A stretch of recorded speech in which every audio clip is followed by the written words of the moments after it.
Le Christ est ressuscité, chers amis, bonjour. C'est avec joie que de nouveau ce matin nous pouvons prier ensemble. Et aujourd'hui nous serons à Jean 4 et le psaume 74. Le psaume 74 en Suisse. Et donc, avec joie, nous allons proclamer cette merveilleuse parole de Dieu dans ce merveilleux temps de l'Avent où nous préparons la venue de notre Sauveur. Amen. Donc, si tu es prêt, nous allons passer tout de suite à la proclamation de la parole de Dieu. Oh oui, Seigneur, nous voulons te dire merci, te remercier pour ce nouveau jour. Merci pour le don de ta parole. Merci que tu nous as donné de bien dormir cette nuit. Merci de nous avoir donné une nuit, un lieu pour dormir. Merci pour le don de la vie, pour le jour nouveau qui se réveille, le soleil, la lumière, la création. Merci parce que encore aujourd'hui, tu as promis des belles choses pour que nous puissions expérimenter et continuer d'expérimenter ton amour. Amen. Donc, je t'invite à prendre Jean 4. Jean 4. Quand Jésus apprit que les pharisiens avaient entendu dire qu'il faisait plus de disciples et en baptisant plus que Jean, bien qu'à vrai dire Jésus lui-même ne baptisa pas, mais ses disciples, il quitta la Judée et s'en retourna en Galilée. Or, il lui fallait traverser la Samarie. Il arrive donc à une ville de Samarie appelée Sichar, près de la terre que Jacob avait donnée à son fils Joseph. Là se trouvait le puits de Jacob. Jésus, fatigué par la marche, se tenait donc assis près du puits. C'était environ la 6e heure. Une femme de Samarie vint pour puiser de l'eau. Jésus lui dit, « Donne-moi à boire. » Ses disciples, en effet, s'en étaient allés à la ville pour acheter de quoi manger. La femme samaritaine lui dit, « Comment, toi qui es juif, tu me demandes à boire, à moi qui suis une femme samaritaine? » Les Juifs, en effet, n'ont pas de relation avec les Samaritains. Jésus lui répondit, « Si tu savais le don de Dieu et qui est celui qui te dit, donne-moi à boire, c'est toi qui l'aurais prié et il t'aurait donné de l'eau vive. » Elle lui dit, « Seigneur, tu n'as rien pour puiser et le puits est profond. D'où l'as-tu donc l'eau vive?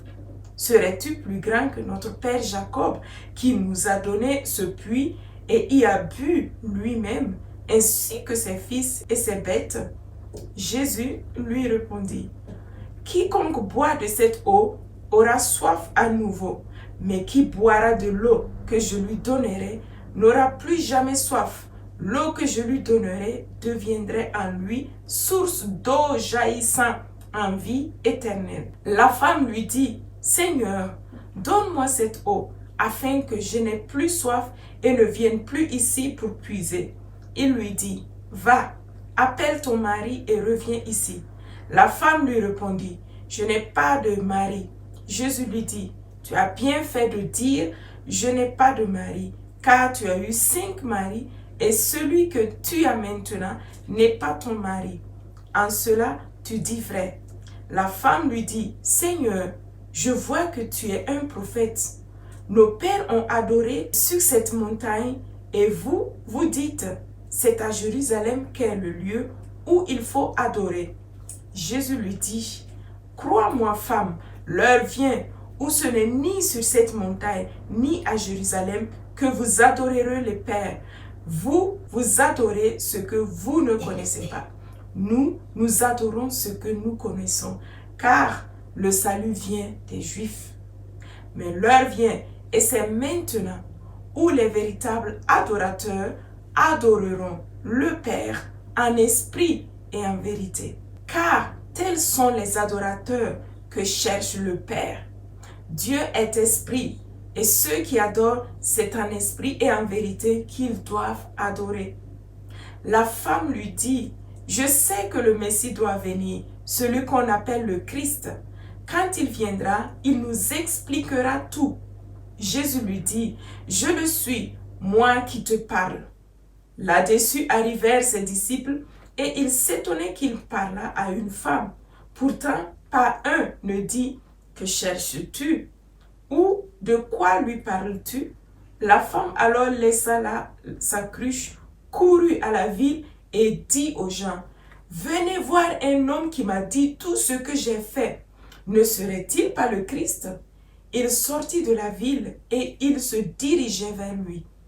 Entre-temps, les disciples le priaient en disant « Rabbi, mange ». Mais il leur dit « J'ai à manger un aliment que vous ne connaissez pas. » Les disciples se disaient entre eux « Quelqu'un lui aurait-il apporté à manger ?» Jésus leur dit « Ma nourriture est de faire la volonté de celui qui m'a envoyé et de mener son œuvre à bonne fin. Ne dites-vous pas, encore 4 mois et vient la moisson? Eh bien, je vous dis, levez les yeux et regardez les champs. Ils sont blancs pour la moisson.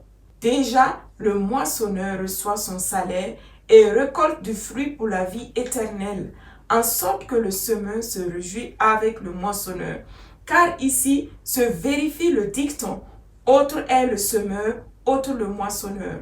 Je vous ai envoyé moissonner là où vous ne vous êtes pas fatigués.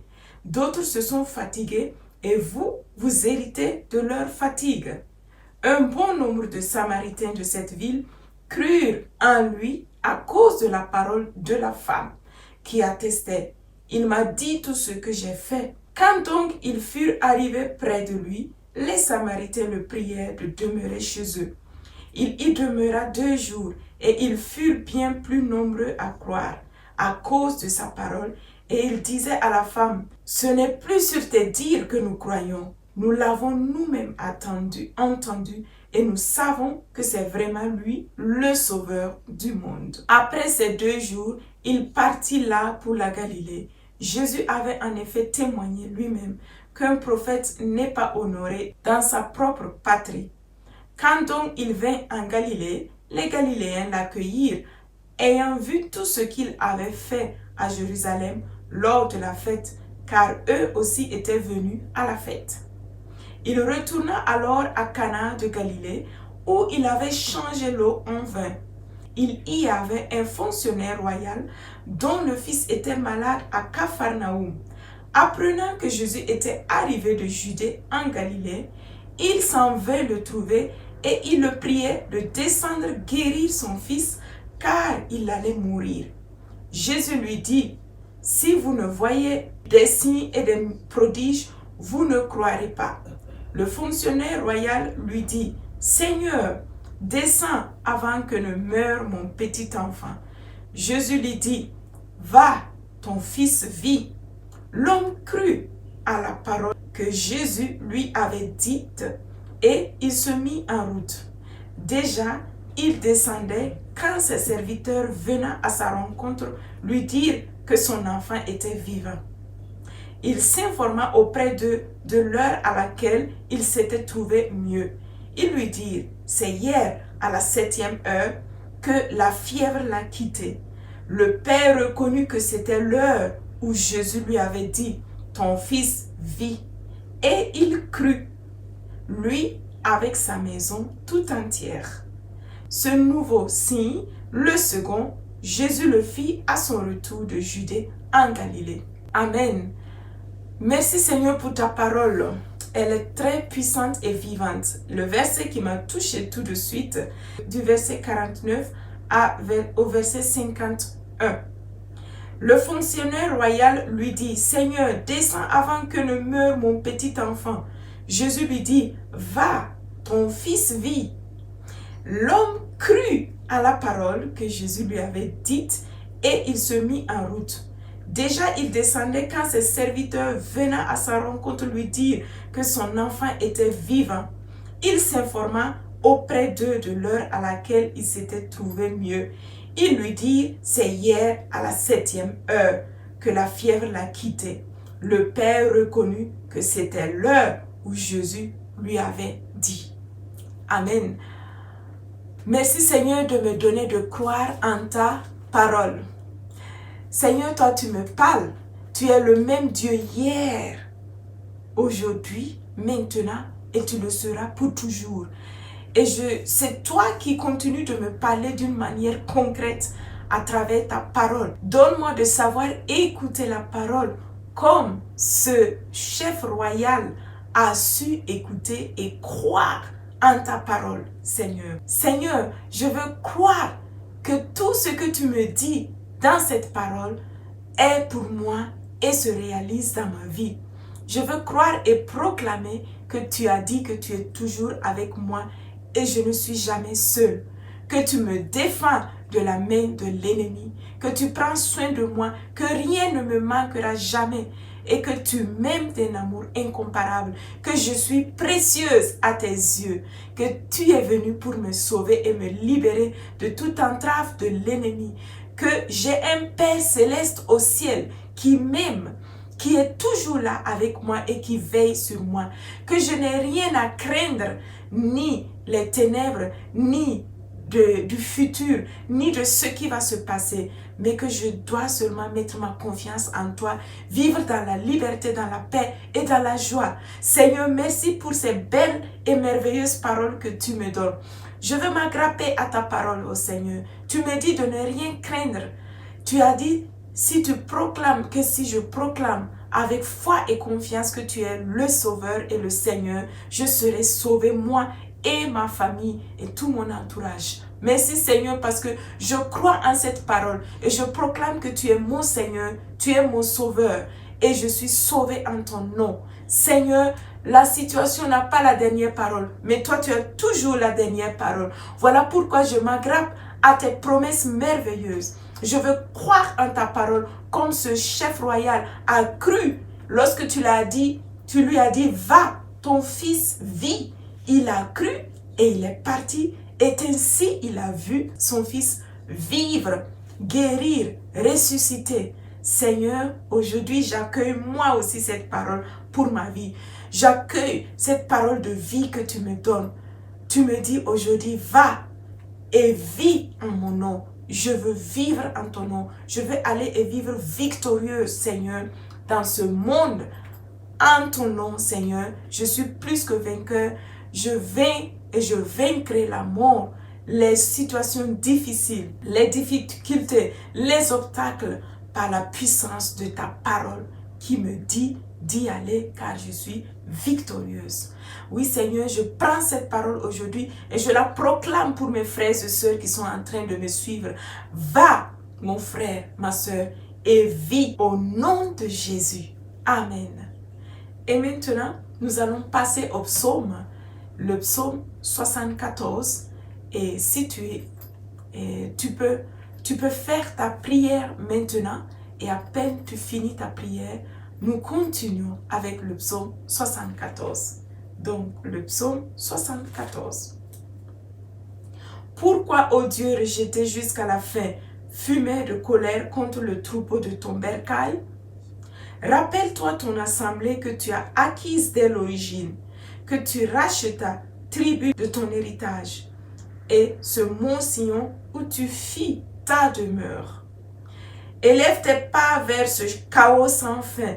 Il a tout saccagé, l'ennemi au sanctuaire, dans le lieu de tes assemblées, ont rugi tes adversaires. Ils ont mis leurs insignes au fronton de l'entrée, des insignes qu'on ne connaissait pas. Leur cognaient en plein bois, abattant les vautours, et par la hache et par la masse, ils martelaient. Ils ont livré au feu ton sanctuaire, profané jusqu'à terre la demeure de ton nom. Ils ont dit en leur cœur, écrasons-les d'un coup. Ils ont brûlé dans le pays tout lieu d'assemblée sainte. Nos signes ont cessé, il n'est plus de prophète, et nul parmi nous ne sait jusqu'à quand. Jusqu'à quand, ô Dieu, blasphémera l'oppresseur? L'ennemi va-t-il outrager ton nom jusqu'à la fin? Retires-tu ta main? Tiens-tu ta droite cachée en ton sein? Pourtant, ô Dieu, mon roi, dès l'origine, l'auteur des délivrances au milieu du pays, toi qui fendis la mer par ta puissance, qui brisa les têtes des monstres sur les eaux, toi qui fracassas les têtes de Léviathan pour en faire la pâture des bêtes sauvages, toi qui ouvris la source et le torrent, toi qui desséchas les fleuves intarissables.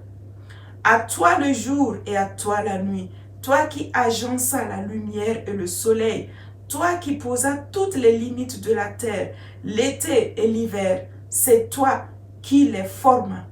Rappelle-toi, Seigneur, l'ennemi blasphème, un peuple insensé outrage ton nom. Ne livre pas à la bête l'âme de la tourterelle, la vie de tes malheureux. Ne l'oublie pas jusqu'à la fin. Regarde vers l'alliance, ils sont pleins les antres du pays, repères de violence. Que l'opprimé ne rentre pas couvert de honte, que le pauvre et le malheureux louent ton nom. Lève-toi, ô Dieu, plaide ta cause, rappelle-toi l'insensé qui te blasphème tout le jour. N'oublie pas le vacarme de tes adversaires, le clameur de tes ennemis qui va toujours montant. Amen. Le verset qui m'a touché, c'est le verset 21. Que l'opprimé ne rentre pas couvert de honte, que le pauvre et le malheureux louent ton nom. Oh oui, Seigneur, je proclame, Seigneur, oui, nous pourrons toujours continuer de louer ton nom, Seigneur. Tes pauvres, Seigneur, continueront de te louer, Seigneur. Que l'opprimé continue, au Seigneur, de pouvoir proclamer tes merveilles, ton œuvre, ton action dans leur vie. Car, Seigneur, ils rentreront sans honte, Seigneur. Ils ne seront pas couverts de honte. Oui, Seigneur, nous qui sommes opprimés, écrasés par certaines choses de ce monde, Seigneur, permets que nous ne retournons pas couverts de honte. Permets-nous de continuer, Seigneur, vraiment, de pouvoir continuer de te louer, de proclamer tes merveilles, que le pauvre et le malheureux, Seigneur, persécuté, écrasé dans ce monde, Seigneur, puisse continuer de proclamer ta louange, de proclamer tes merveilles. Seigneur, merci parce que deux fois, à cause de ton nom, nous sommes persécutés, nous sommes opprimés, nous sommes écrasés. Seigneur, mais ne permets jamais que nous fermions la bouche. Donne-nous de continuer dans toutes ces circonstances, de continuer de te louer, de proclamer tes merveilles, de témoigner tes merveilles. Seigneur, moi pauvre que je suis, persécuté, Seigneur, que je suis, je veux continuer de proclamer ta merveille, de te louer, de témoigner de tes merveilles. À cause de ma foi, Seigneur, même si je serai persécuté, je veux continuer droite, confiant en toi, proclamant ton nom, louant ton nom. Mais c'est toi qui seras ma force. C'est toi qui me donnes toujours ta force. Donne-moi, Seigneur, ensemble avec ma communauté, de persévérer et d'annoncer tes merveilles de partout dans le monde où tu nous envoies. Car c'est toi qui es la joie de notre vie. Sans toi, ma vie n'a pas de sens. Voilà pourquoi je veux continuer de célébrer ton nom, de louer ton nom, Seigneur, d'élever, d'exalter ton nom, de proclamer ton règne dans les cœurs des personnes dans les cœurs des personnes que tu m'enverras, Seigneur. Donne-moi d'abord de vivre ton salut pleinement dans ma vie afin de continuer de les resplendir face aux difficultés et aux épreuves et de continuer de témoigner tes merveilles sans cesse. Amen. Gloire et louange à toi, puissance à toi, Seigneur. Tu es ma raison de vivre, tu es ma motivation de vie, le moteur de ma vie, c'est toi, Seigneur. Sans toi, je ne peux démarrer. C'est toi qui me permets de démarrer tous les jours et de continuer de vivre dans ta joie, dans ta victoire. Amen. Merci, Seigneur, et merci à toi, mon frère et ma soeur. Maintenant, tu peux prier avec le verset qui t'a touché dans le psaume. Et nous allons nous retrouver la prochaine fois. Sois béni depuis là où tu es et bon temps de l'avant dans l'attente de notre Seigneur Sauveur qui vient bientôt. Que la joie et la paix du Christ habitent ton cœur maintenant. Amen. Bonne journée et à la prochaine. Au revoir mon frère et ma soeur. À la prochaine.